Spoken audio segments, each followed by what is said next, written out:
It's Muscatine's most unpredictable show. 2 Chicks and a Chris. Starring brothers Brian and Danny Chick, plus Chris Anderson. Whichever one happens to show up. Today, we recognize a man about to become an old coot. It's 2 Chicks and a Chris, part of Discover Muscatine. Now here's Brian. Hello, Muscatine, and welcome to this week's episode of the Muscatine Today Show with 2 Chicks and 1 Chris. We finally got more chicks than Chris's here this time. We're super proud of that, and we have Well, yeah, it's because you didn't get lost in Wisconsin. No, I made it back okay. I know y'all went to West Liberty. Did you go do drinks or anything on the way, or was it just you two cuddling, or what was going on there? No, I met him up there. He was already there setting up, and he was running around like he was actually doing something. So I kind of just was in awe, so I sat back and watched for a while. When I watch it, he's holding the shovel. They actually like me up there because I do stuff and I make things happen. It's kind of a crazy thing. Yeah, he was holding the shovel on the show when I seen. So they don't know him yet. He did get some. It's been 4 years. He did get some good recognition from his videotaping of the livestock events last week, where people could at home, like grandparents, parents, other people could watch it. The broadcast during the fair. They really appreciate that. The livestock event. Yeah, well, not, whether it's pigs or cows or the dog show. I'm not sure what all you did, Chris, but it sounds like they really liked that you added that to the. Yeah, so last year we streamed. Don't quote me on this, but we streamed every day, at least 1 or 2 of the FFA events. So we did the cattle show, we did the hog show, the goat show, probably the rabbit. I don't think we did the sheep because I think it was at the same time as something else. But yeah, and it was, kind of like I said last week, it was kind of one of those things. We were pretty sure we could do it. We didn't have any idea exactly what it was going to turn out like because, you're out at the fairgrounds. You don't know, right? But we were pretty confident. So we didn't make a big deal out of it. We just sort of started doing it. And a couple of them were some of the highest views that we've had on stuff because, and it was me and Toby Lehman talking over and kind of explaining what was going on. So really what it was Toby was explaining things to me. And it's fun to watch the kids go through and show and see the culmination of, a year, 6 months worth of work. So yeah, it's been a lot of fun. Sounds like it's going to be popular, and I'm sure you're going to do it again this year. We are, and I also did, we did the donkey races, and we also did the demo derby and the trailer races. You got midget tossing yet up there? No, but I saw a TikTok. Well, Melissa gave it to me. I think, I don't know. Basically, what it is, and I think we're going to add it. And since Matt's going to have a bunch of free time, I'm going to put him in charge of this. So basically what they do is they get a bunch of people that can lasso, right? Kind of line them up. And a dude takes off in the middle running, and they got to try and lasso him, on his feet. And well, if I'm going to be in charge, you're going to be the first one running. Dude, I'm in. Well, and actually I was also just thinking, I stupidly said that, it'd be really cool to put a camera in one of the demo derby cars and I could go drive it and we could I could broadcast it from in there. Do GoPro. Right. And GoPro in the demo car. Right. And again, now I'm thinking, I know a guy that knows cars pretty well. You've probably got an old truck or two that I could use for a demo derby. Your keys are sitting right there. I'd see a prime opportunity. You probably didn't pay the meter, so it's probably getting towed anyway. There's no meter. It's $25 a pop. But it's after 5, but he's safe. But I wasn't earlier today. I don't get caught very often anymore, but I did get. When's the last time you got a ticket, Chris? I'm not at liberty to divulge that information. No, I don't. I'll be honest. I used to get, when I was down at the other end, daily. And after a while, they're $25 a pop after you've had 20 in a year. Are you at that level? Oh, I was at that level. So it's gold level. It's like hotel rewards, only negative. Platinum level where they just give you $25 tickets. Yeah. Do you get your own special colored envelope pay a different rate? Bright yellow. But no, since I moved down here, it's actually been a lot better because they don't walk down this far that often. And I park in the 4-hour thing and, whatever. But I probably get like 2 or 3 a month, maybe now. Probably not even that. Not bad. You're going to lose your Gold Star membership. You'd keep it down there.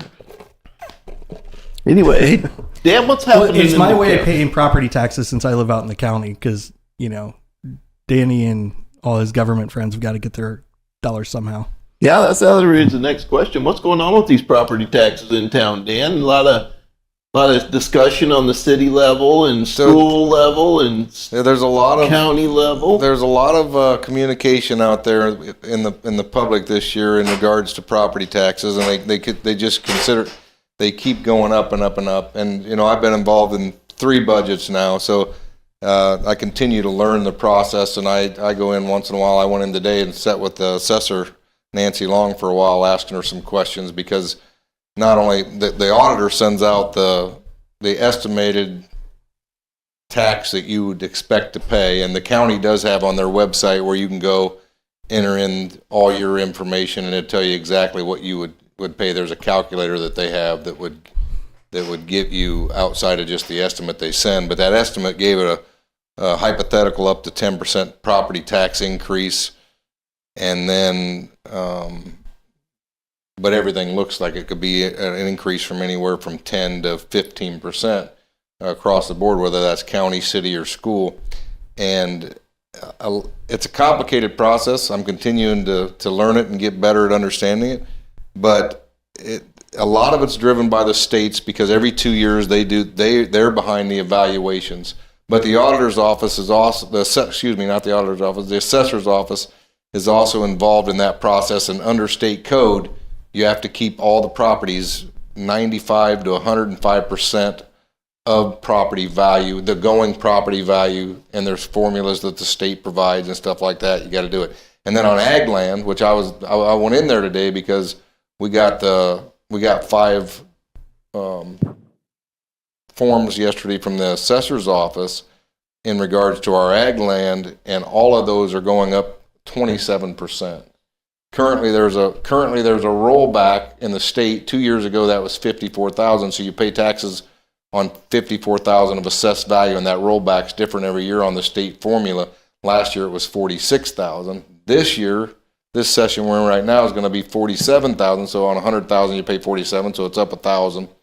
And from all the figures that I've done, and what I'm seeing on some of the assessed values going out to property owners, it looks like everybody is going to see a significant tax increase.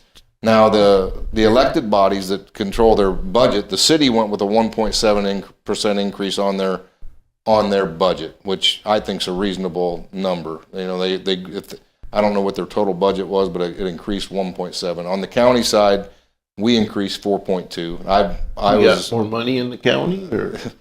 So our spending went from 19 million to a proposed 19.8 million, which equals a 4.2% increase, which I'm not personally comfortable with 4.2. I've been adamant with the other board members to try to rein that into 2 or 3.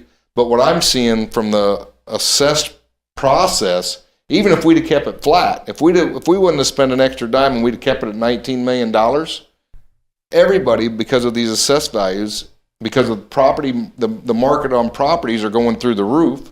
Your house that was worth $100,000 now a house is worth $250,000. If you put a deck on, she did a formula today, just adding the deck to my house automatically raised my taxes $19,000. Now the size of the deck plays into that. What if you tear a deck off? And when you say if you tear a deck off, you get rid of a dishwasher, you can have the assessor come out to your house. And they got a checklist of everything you have and don't have, whether that's outbuildings, whether that's a deck, whether that's a dishwasher. And if you get rid of your dishwasher, you get rid of a deck, they'll lower your assessed value. What if you call your wife your dishwasher? Okay, I'm going to bail you out of that. So, Danny, one thing to clear up for people: when you say like 19,000 more in taxes. You are talking assessed value Assessed of value. the property that you pay your percentage That's on. correct. It's That's not like correct. an additional 19,000. That's correct. 19,000 additional assessed value is that's correct.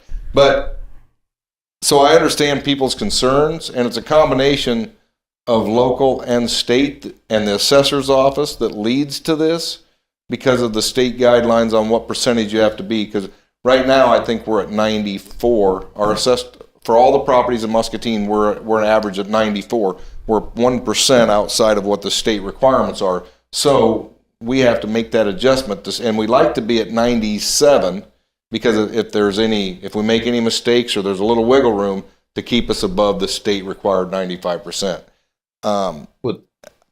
For me as an elected official, I continue to try to be cognizant of how much money we spent, and I think 4.2% increase is too much.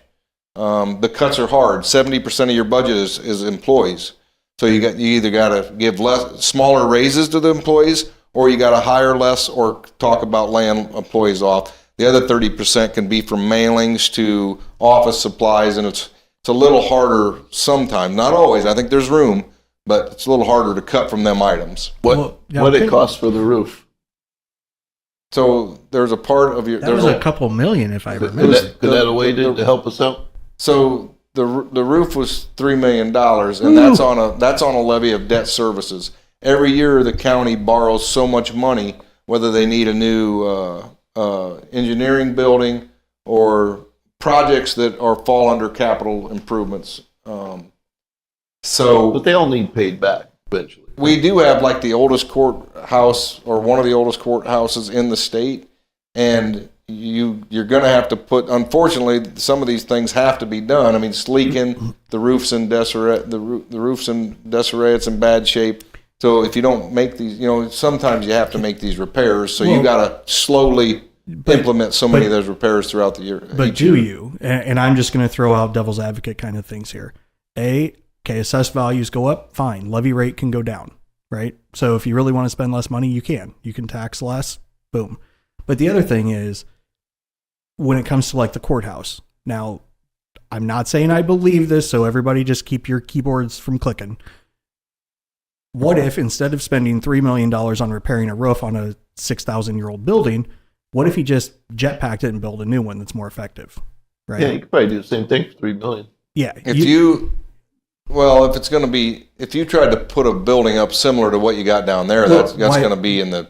Why would you need something similar? It can just be a plain 3 courtrooms, 2 offices, send them to jail. Yep. Yeah, I mean, it's office space is really what it is. It's office space and some courtrooms that can be a big room. You may be onto something. It may not have to look pretty.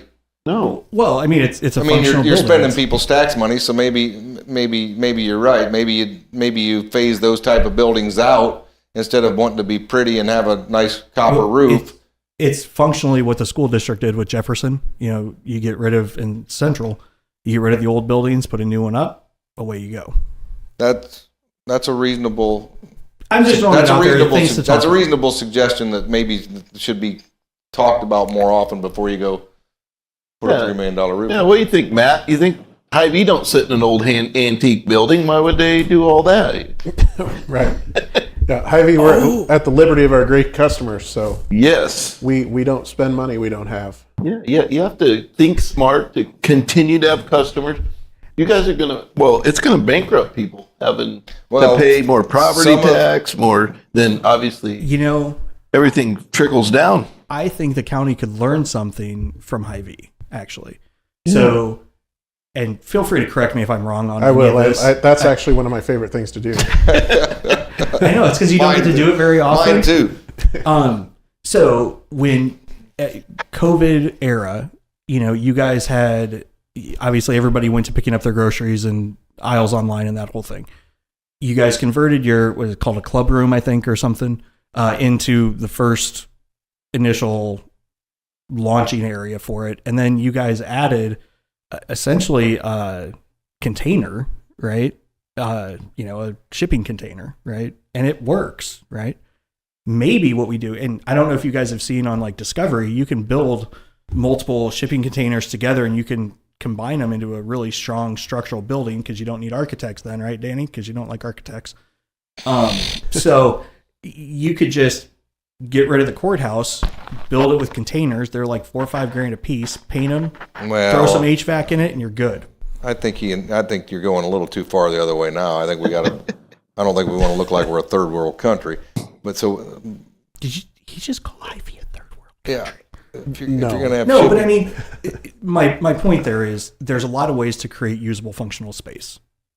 Do we need to continue? And I'm not saying we should get rid of the courthouse. So I'm saying it's something we should just think about as we do all these things. Back to the one. So there's only so much control that the elected bodies have on their budget and what they can do. But as we see the current state structure and property values going through the roof, which is outside of the state's control, that's the demand for the properties being bought out there. But I think it's important for those elected bodies to make more significant cuts to try to counter what we're seeing with the valuations. So we need to try to stay close to 0 to 2% growth, the very best we can, to try to keep everybody's taxes down. Because what I'm seeing, like you said, from what I'm seeing from some of the initial paperwork I'm seeing, it looks like this is really gonna bite into a lot of people this year, and this has been happening for the last 3, 4, 5 years because of these property values. So they only do the assessed value every 2 years.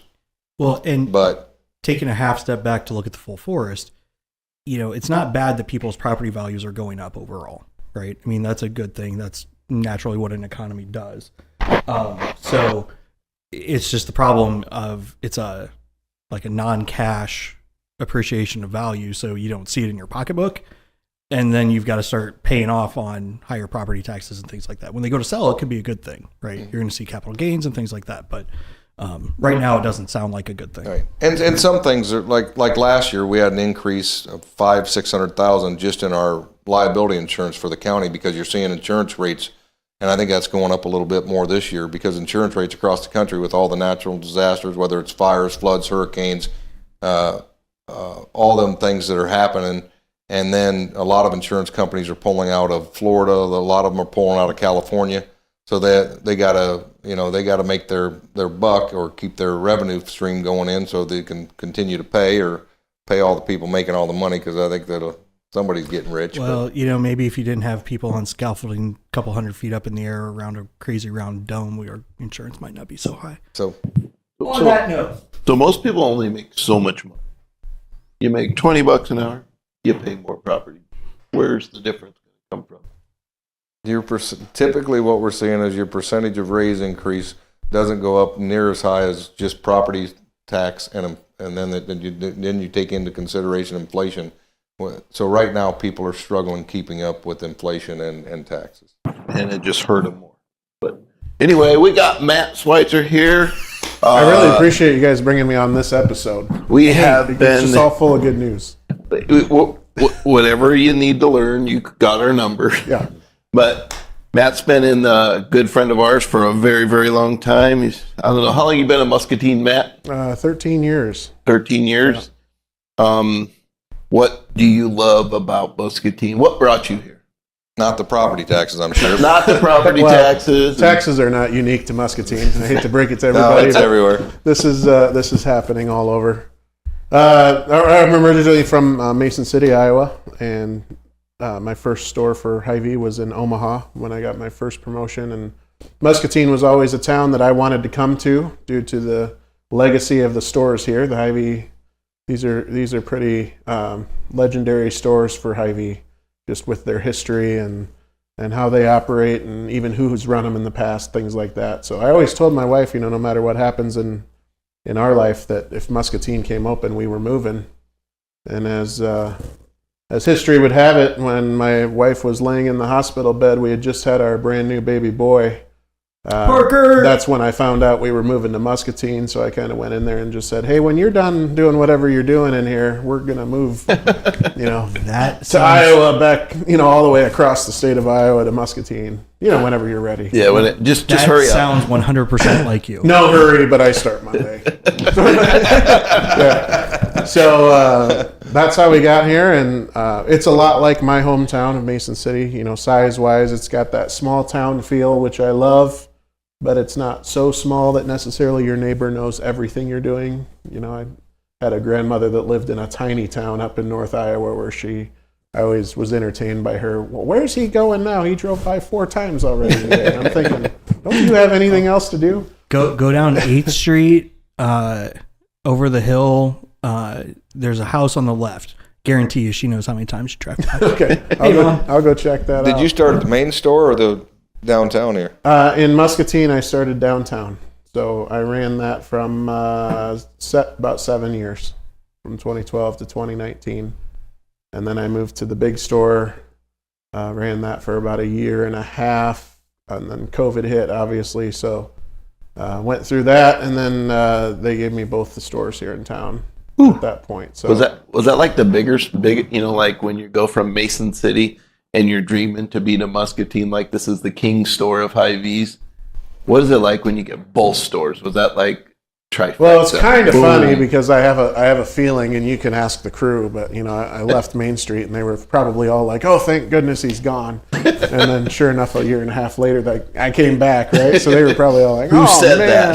that? No, but I've had such amazing opportunities with Hy-Vee and with the town. I keep telling people, why are you leaving? And I'm like, well, there's a lot of reasons I'm leaving, but if I had to do it all over again, I would do the same exact thing.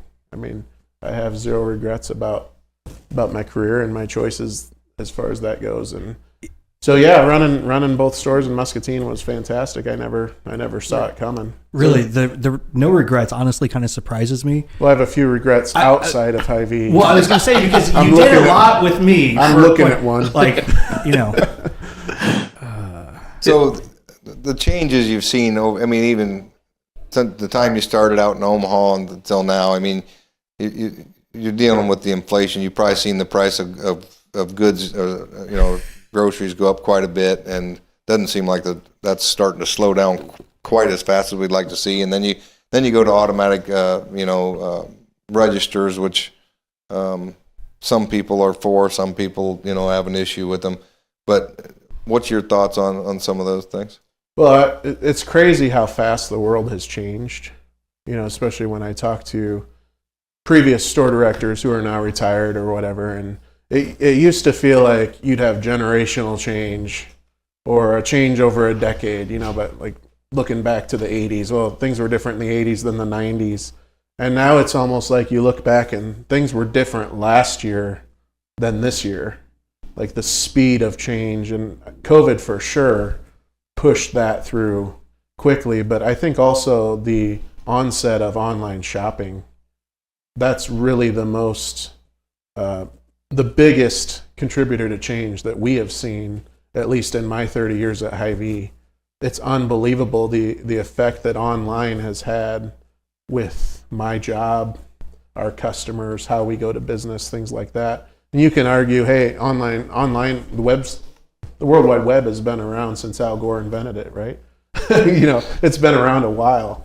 But online shopping, especially for groceries, really started just 5 years ago. It's incredible Yeah. not to have to go into And a it blew store. up pretty good. Oh, for sure. So I have 1,000 horror stories about COVID, and I have 1,000 amazing success stories about COVID. They all balance each other out. And but one of the amazing things is, one day before COVID hit, the day before, we did, about 8 online grocery orders a week. And really, they weren't online. They were people calling us on the phone, elderly people or shut-ins that can't get out. And we would take their order over the phone, write their grocery list, and go shop it, and then drive it to their home. And it was, 8 people a week. So I had, one employee that did that. And then the very next day, we had 500 orders coming in. Oh my! You got quit right Probably took you some down. time to get adjusted to Yeah. that. So the very next day that happened, and we did the best we could. And people don't always realize, you can't just, technology doesn't change that fast.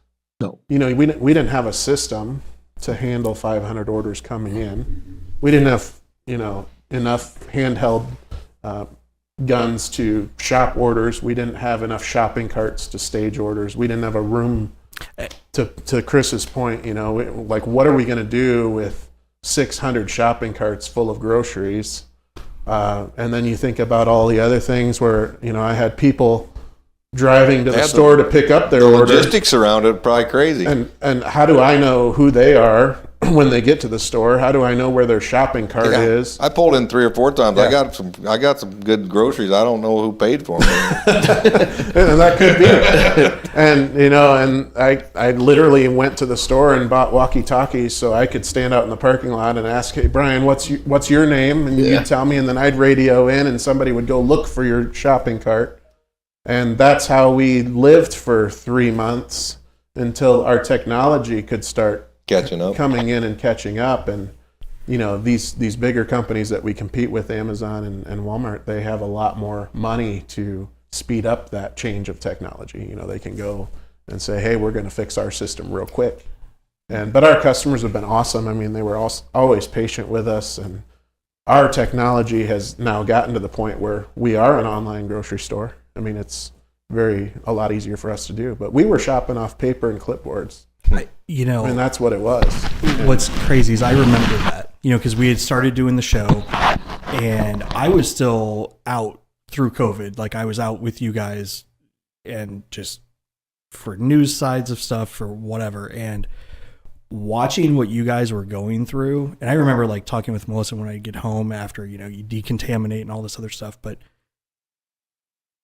it was really amazing to watch your team as a whole just make things work. They were essential workers, right? Functionally, they were there, they were doing their thing. And yeah, people had bad days and stuff, but everybody was there just trying to get things, like the whole toilet paper thing, right? I remember, can we stash me some toilet paper somewhere, and but it was, you guys had to think, okay, there's a toilet paper problem. Here's how we're going to do it. Right. And it was, I'm going to say, fun to watch from an operational people standpoint, because you guys handled people well. I think customers were able to see that you guys were doing that. And even though they might've been frustrated about not having toilet paper, they got it. Like I'm sure there were times they hollered or whatever, but it was rarely at a person. Like, it was just, that was a really tense time. Mm-hmm. Right. But yeah, it was really cool to watch you guys go through. It's amazing what my team did. I mean, it's just amazing. There's no other way to put it. I'll never have a experience like that ever again. People have experience in their lifetime that you can't duplicate. And that was for sure one of them, to your point. I mean, I get a little teary-eyed just talking about it, honestly, because I think back to that, and we were all there nonstop. And it was kind of a tale of two worlds, because you either were at home doing nothing, couldn't go to school, couldn't go to work, couldn't go outside, you were either one of them people stuck at your house for 200 hours a week, scared to go out and get groceries, or you were the people trying to help everybody else, and you never went home and you worked through it. And it was truly amazing, and I couldn't have done it without our people. Because I literally, I quit everything else I was doing, and I was basically the parking lot guy for 6 weeks trying to figure out how to. I had so many chances to hit you, and I did not take it. Well, the good thing about Matt is if he knew there was a toilet paper shortage, you had 2 semi-loads there all the time. That's actually funny and true at the same time, because I remember the day, before COVID was real in all of our minds, or even really had been publicized. I still can't figure out all the items we had to worry about rationing, and that it ended up being toilet paper. Well, and toilet paper kind of happened before even it really predated COVID somehow. I don't know why. But I remember the moment that, customers started telling me that Walmart was out of toilet paper. And I'm like, what do you mean? And they're like, well, their whole 40-foot aisle is Hy-Vee won't out. be. And I'm thinking, okay, that's really weird, but I'll play along.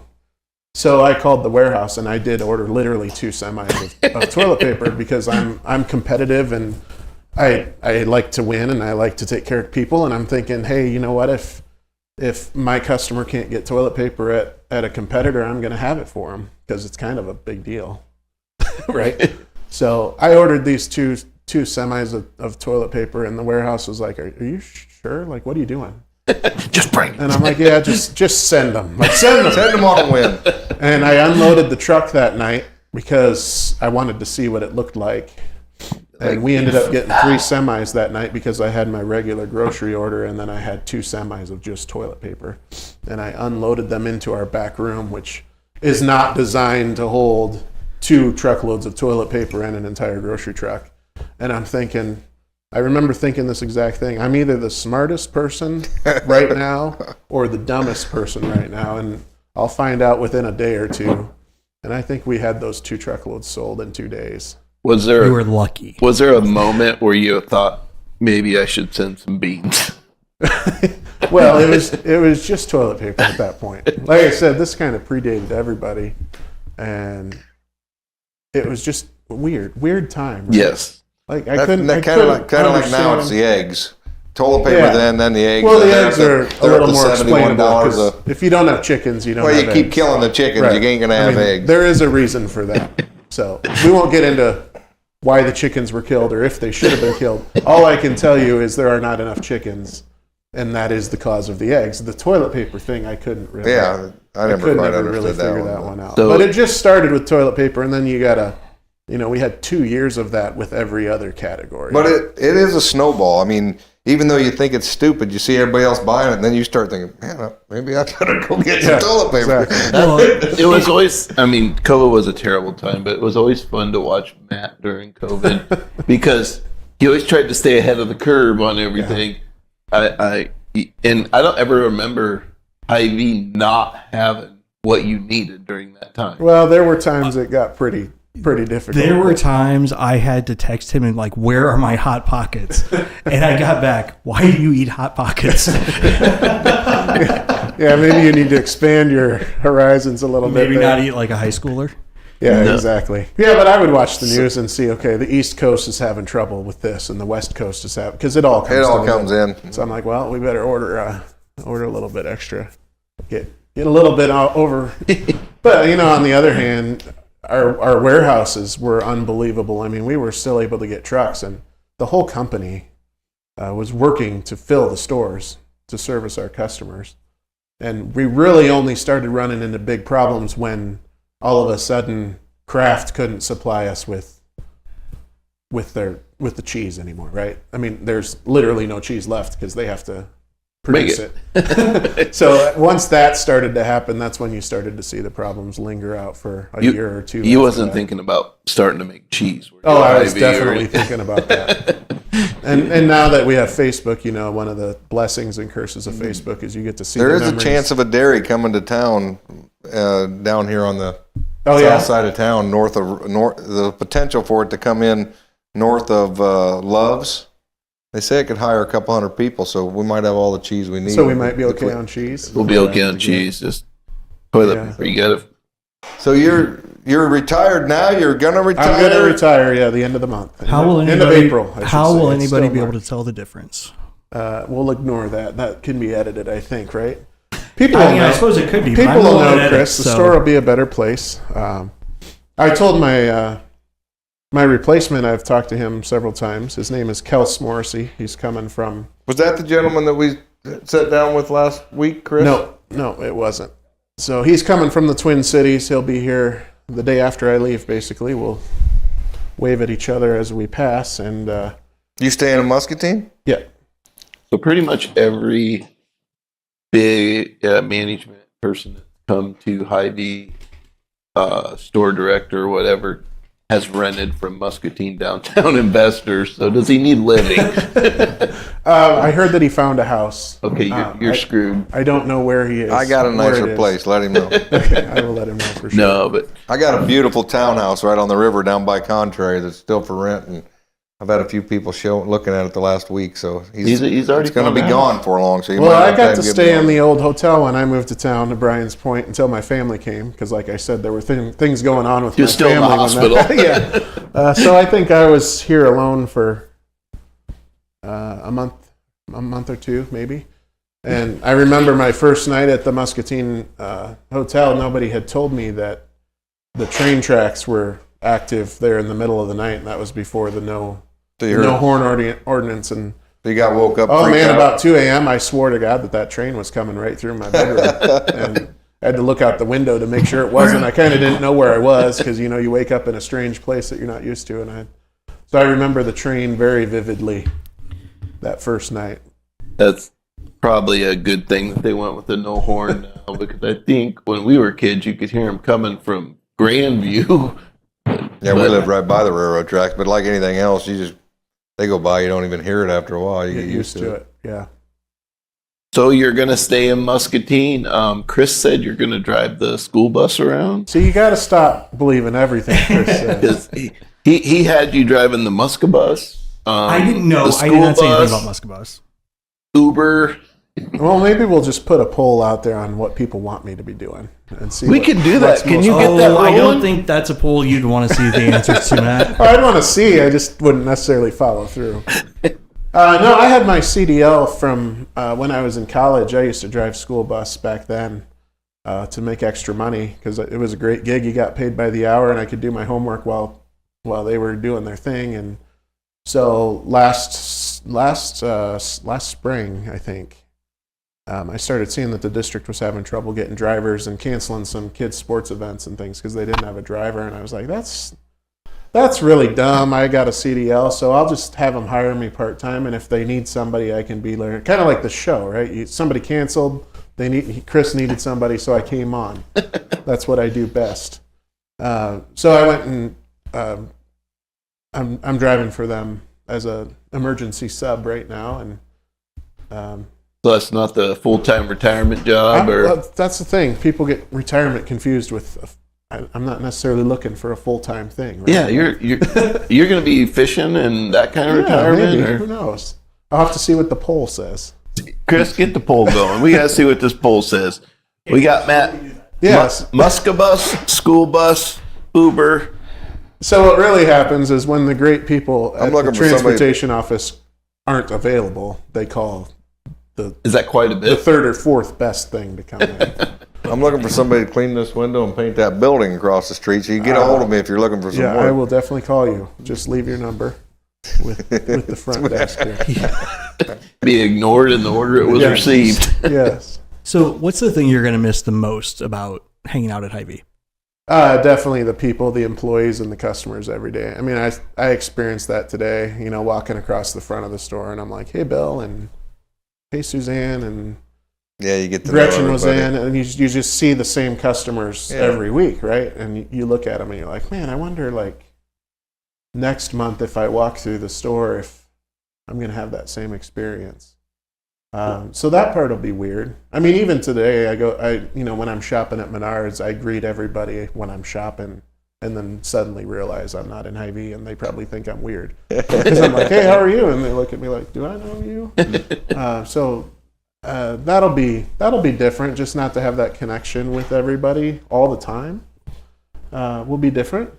Yeah, for sure. But you feel like the customer experience is better every day, or do you keep that alive at Hy-Vee? Because every time I'm there, everyone's smiling, and then you go in anywhere else, it's just like it's a job. But Hy-Vee employees, you can always feel that Phil and all them. And I mean, obviously, I hope deep down inside that I've impacted Hy-Vee and the community in that way to help raise the standards. But as I always tell my employees, that I'm not the one usually taking care of people. It's them. So I guess if you're asking me if that's going to change, hopefully it will always continue to get better. But that's not necessarily up to me. That's up to the people. I've always liked that and I think they still do it. There was I think that the kids used to have to keep a B average to be considered to be hired there, and so it seemed like you got more responsible kids and more well-mannered kids, you know, by some of the restrictions at least you guys used to put on them. Right. Well, and we try to do our best with training kids. Kids are funny because their whole life they're taught what? Don't talk to strangers. That's all you do there. And then you give them a job at Hy-Vee, and we're like, why didn't you talk to that person? Why didn't you smile at that person? And they're like, what are you talking about?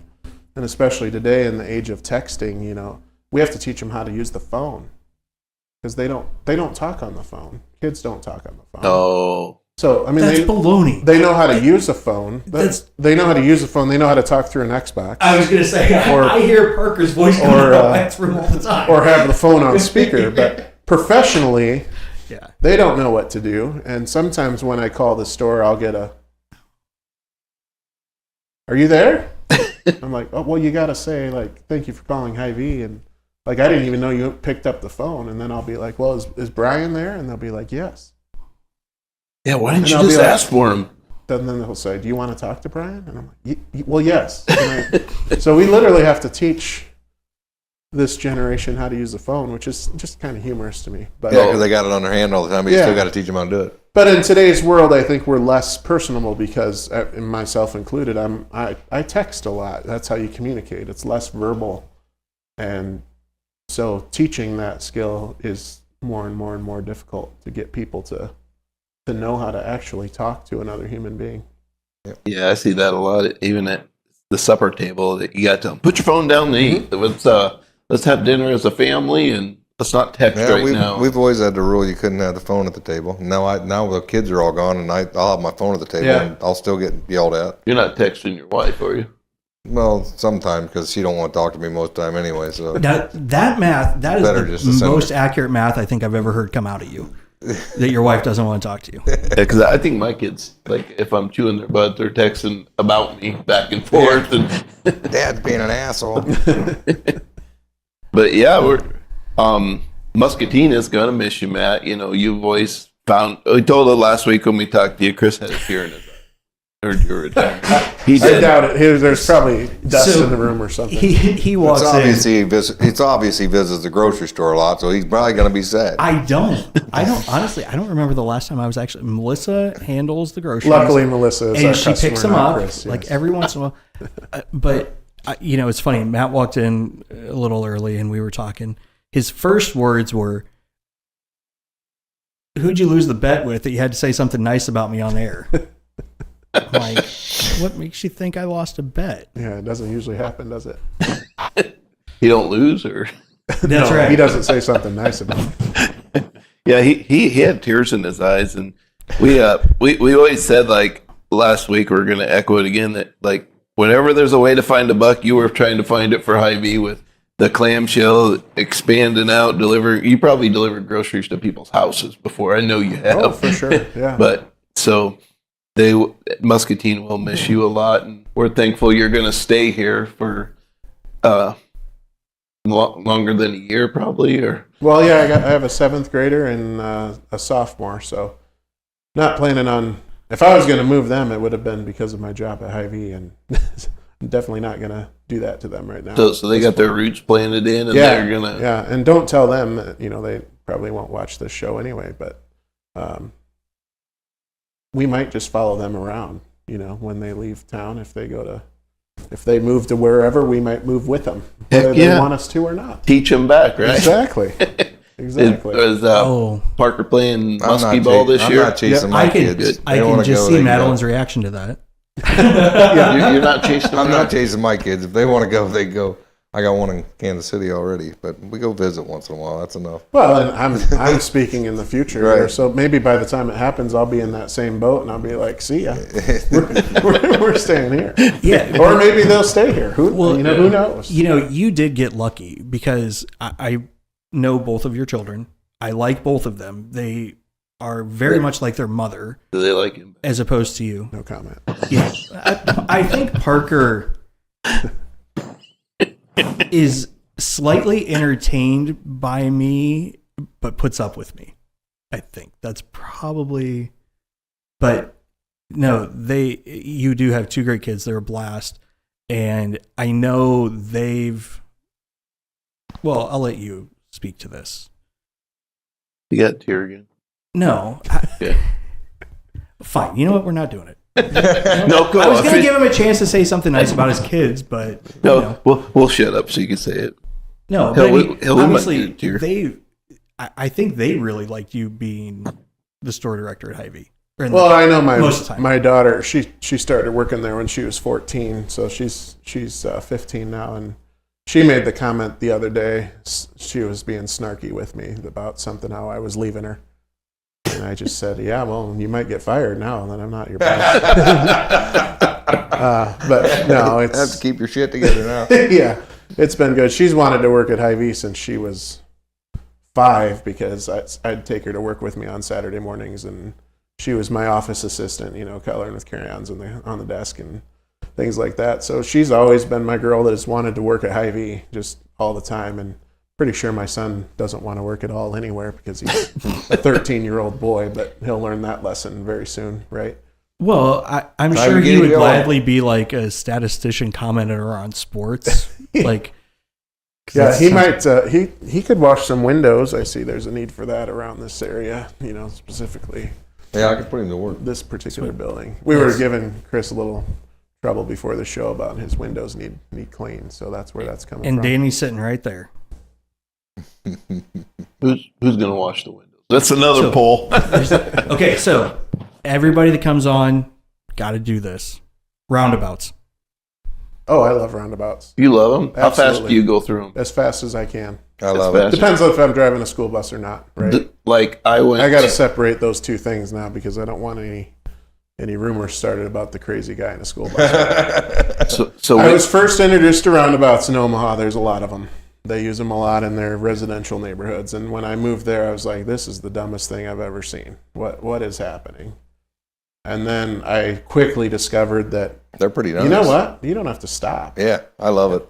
So now the frustration for me as a driver is when people stop at the roundabout in front of me. And I'm like, let's roll. What are we? It's just like racing. You just merge and go. There's no need to hit that brake pedal at all. Go you fast, just let turn off left. the gas or push the gas. That's all you have to do. That's right. It's like a circular zipper merge. I was in Coralville yesterday visiting the CBI branch up there, and there's a double roundabout. Oh, those are even better. Oh my gosh! And I had to be on the inside. Oh yeah, those are great. Well, Yeah. if you're on the inside, the nice thing about being on the inside of a double roundabout is you don't have to make a decision if you don't want to. You just keep going left Just go around. until you know what you want to do. You're not forced into anything. You just have fun in there. Yeah, absolutely. I can see you doing that all day. But I would put a roundabout at everywhere there's a four-way stop. Or You think even, we should put one leaving Hy-Vee? or even where there's a stop sign that we don't need them, like Kindler and Fulham, but that's a whole nother Roundabout. thing.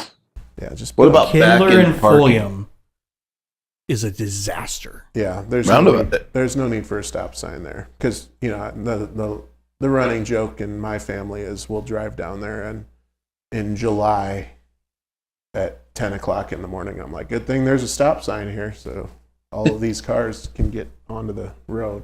Like the temporary one was fine for school, but yeah, I would put a roundabout literally everywhere. Let's get more of them going. I'm on board. Doubles or singles? Whatever the traffic count needs. Can you handle back in parking? Oh, absolutely. I back in park everywhere. I'm one of those guys. Yeah. Which way? By Anyway. contrary, Oh yeah. we have to go Makes to sense. Well, Grandview to come back. And I'll stick up for him on this. He does like back his truck in at the Hy-Vee because he parks in literally the farthest spot from the door on that, like where we do freezing. I don't have a stuff. problem with diagonal back end parking down here. I think the bigger problem is if there's no parking spot, you got to go all the way down, turn around. But that has nothing to do with back end parking. That's more about mediums and just. I don't know how you solve that problem. I'm not the engineer. I don't know. I'm not the city planner. That is, You wouldn't have to go down to Burlington to turn around if they wouldn't have planted a forest in the middle of the highway and they just would have made the highway a highway, but that's all right. well, Matt likes roundabouts and back in parking. Yeah, I agree with him on one. And when is your last day of Hy-Vee? This Friday? No, I got weeks left. Weeks left? Is Yeah. there cake and ice cream or anything? What do we got? Yeah, maybe. Who knows? Friday, April 18th, will be my last real work day. Okay. You working the full day? No, Half day? half day. And see if I can make it through it. Saying goodbye to everybody and heading out the door. Just going straight home? Or you going on a trip for a while? Or you just... I'm just going. Well, the kids are still in school, Oh. Plus, I might have to drive bus. Yeah, drive a bus that night, Yeah, right? You never know. Yeah, Chris and Gene, you got anything else Nope, for I Matt? don't. Matt, do you have anything else you'd like to say? No, I'm just extremely grateful for the community and the career and the friends and even some of the enemies I've acquired throughout the years. It's been great. It's more of a nemesis. Nemesis. That's a fair word. But yeah, I know I'm very lucky and able to.